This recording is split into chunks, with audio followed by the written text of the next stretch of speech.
I've done harder climbs than this, but this one, for some reason, is really hard for me.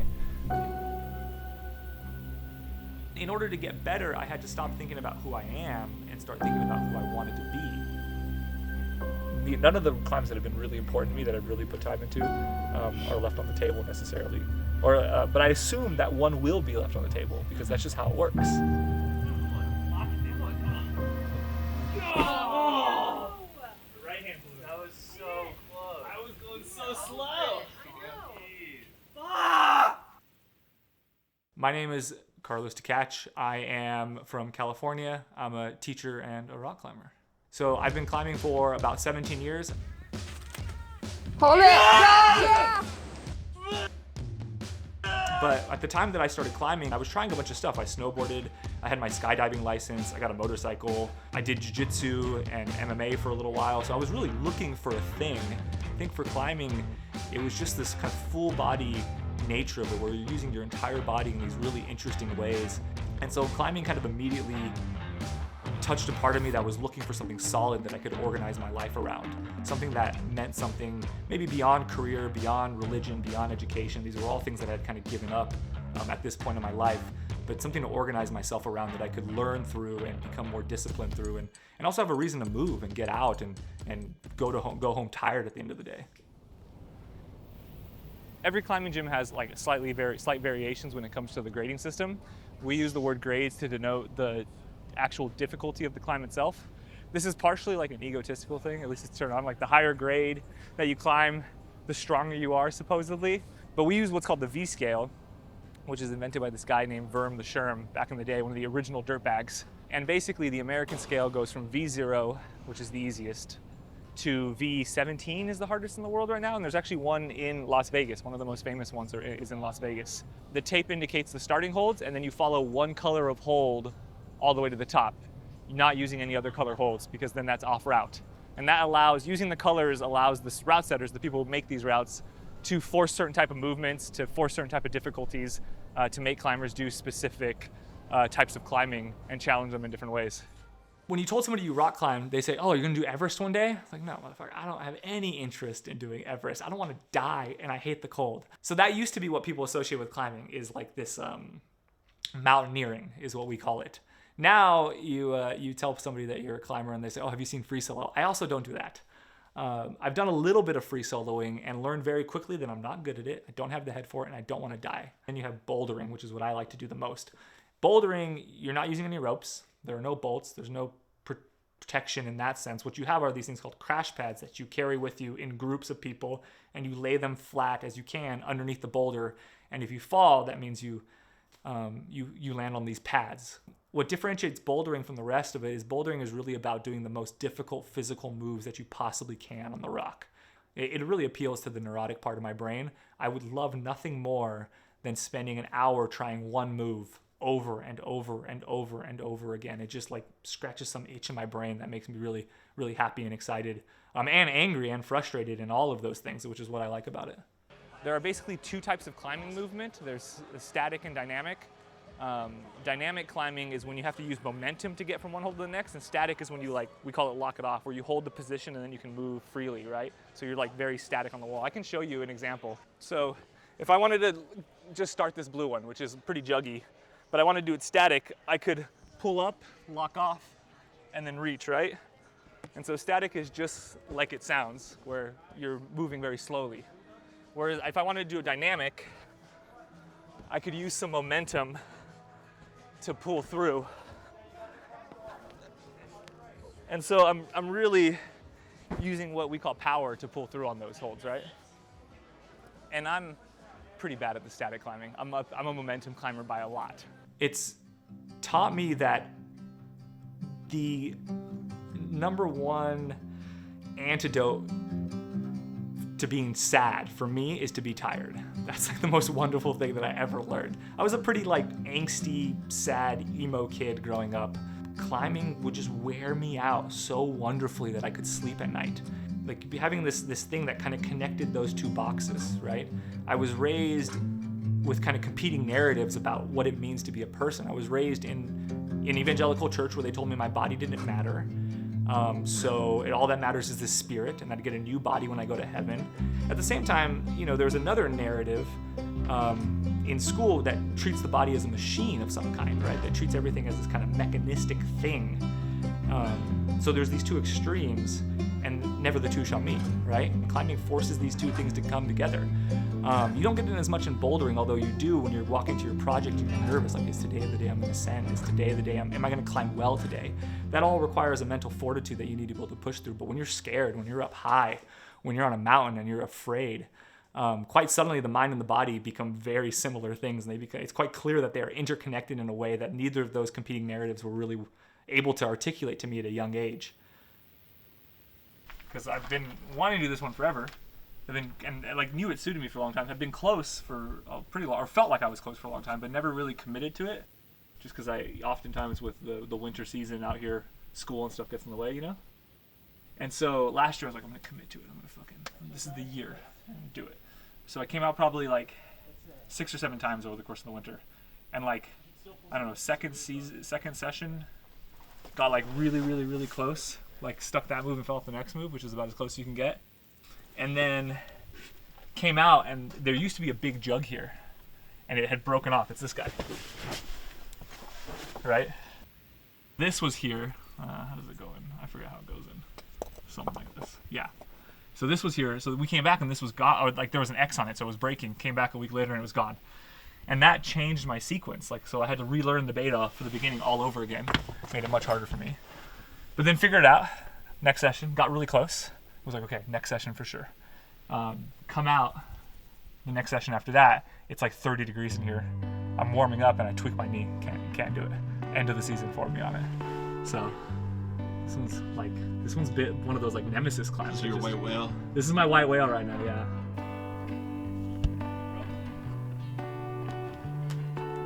The big swing is on? Right there. Right here? Right there. That's perfect.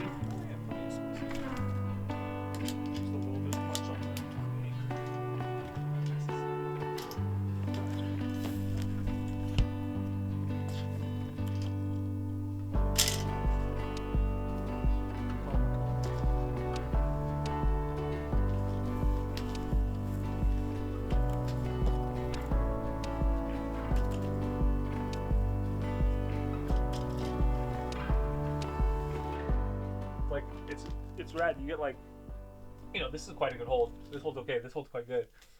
And then you have one move to like a really good hold, and it's like big jugs the whole way out.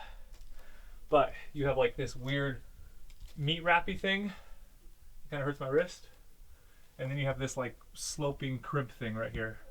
Just one last insecure section to guard the top out. It's very funny. Like most things in Red Rock are pretty chill top outs, and then this one you get one move. It's not hard, but it's just like a little on you. And yeah, I would fall in there actually.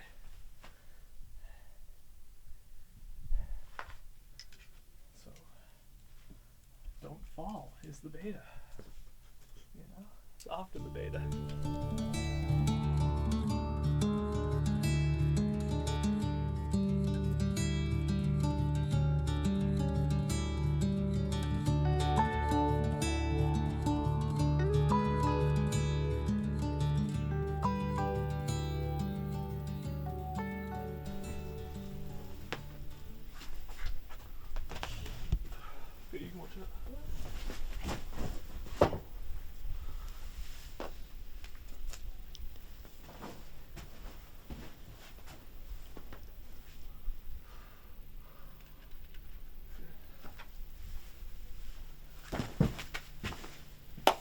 If you die, just tuck and roll. But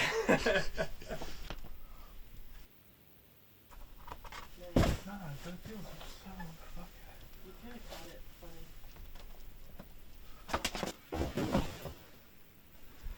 Fuck! I was trying with the heel. That's off. Yeah.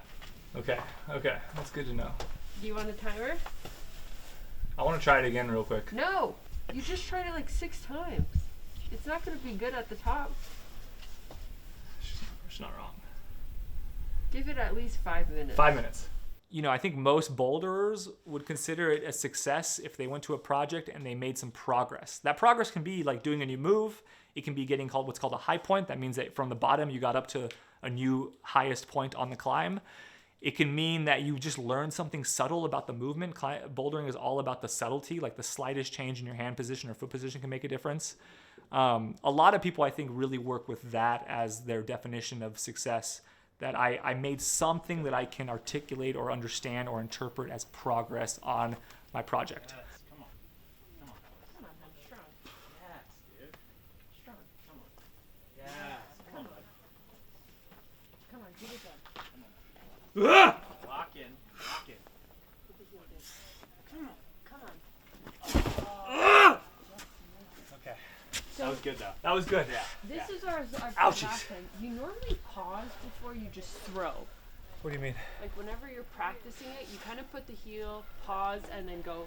Pull up a lot. Yeah. Yeah, I thought I went pretty No, slow that time. No, you just Okay. threw at Well, it. honestly, I was sliding a lot.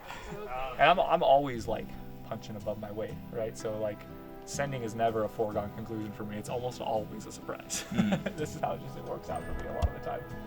But I've been very lucky. Basically every climb that I've really put a lot of time into, I've eventually done, even if it's taken me 4 or 5 years, and multiple trips to South Africa and stuff like that, right? Like I have like maybe none of the climbs that have been really important to me that I've really put time into are left on the table necessarily. But I assume that one will be left on the table because that's just how it works, right? Like I'm gonna So get too you old. haven't one day. had one yet? I don't One know. that, like, I you've been don't. I don't projecting know and- what that one is yet because I haven't given up on any of them yet. But I assume that that one of them will be the one, like the one that got away. You know, Yeah. it has to happen. If it doesn't happen, that means I wasn't trying hard enough. That means I gave up too early. Is my opinion on it. You know, so it's kind of interesting because like I've done harder climbs than this, but this one for some reason is really hard for me. Yeah, I mean, I don't know. I don't think that this one will be the one. I think I'll do it this season. But I'm kind of on the lookout, right? Like I'm trying to prepare myself emotionally for that reality. And then, people are always like, oh, but age is just a number. But only people under 30 say that. Nobody over 30 has ever said that shit.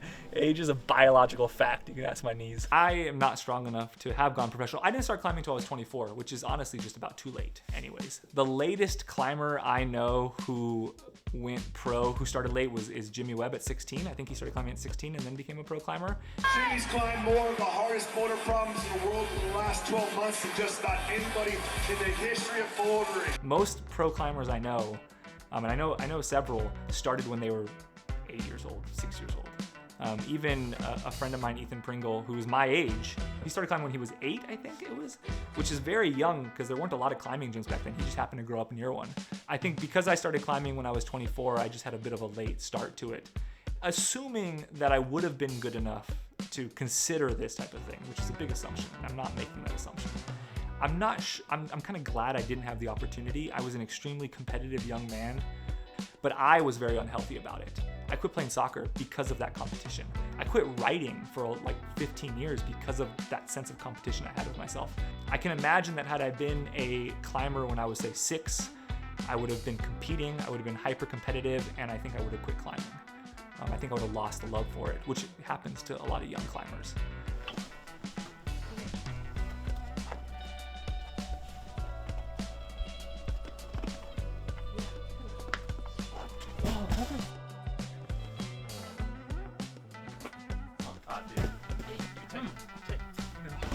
Sliding off of that thing.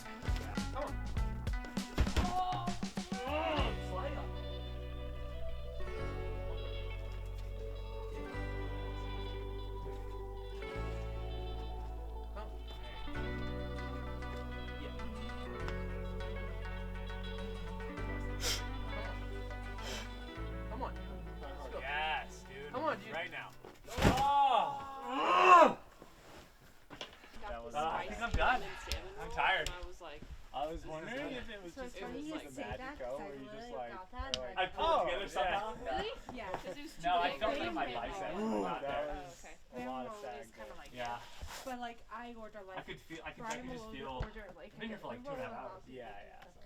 one or two of them. I'll practice The rest of it I that just move in a carry. second, Yeah. and then come back. Feel good about today? Yeah, I feel pretty good about today. I Yeah. feel pretty good about today. Yeah, I'm not mad. I was mad, and now I'm not mad. I wasn't mad. It's just like, it's like very, very common to have like a really good session and then to like have not such a good session afterwards because you come with some expectations. And it's like, that's like one of the most common things ever. And no matter how much I know that intellectually, it still sucks. Yeah. You know what I mean? But I ended up having a good session. I ended up getting close and learning some things. That's what matters the most.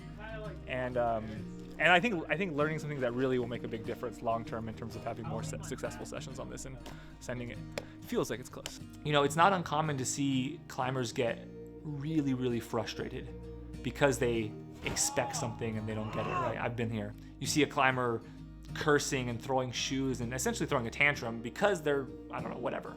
These days happen. I've done it before. For me, at least, when I've had these moments and I come down finally off the emotional high that is the anger or the frustration or whatever it is, I can't really emphasize enough how important that has been for me to find ways that I can seek out what it is that climbing gives me, say, in teaching, in focusing on my students and making sure that I think about them and their futures, not my future, right? Think about the future that they own.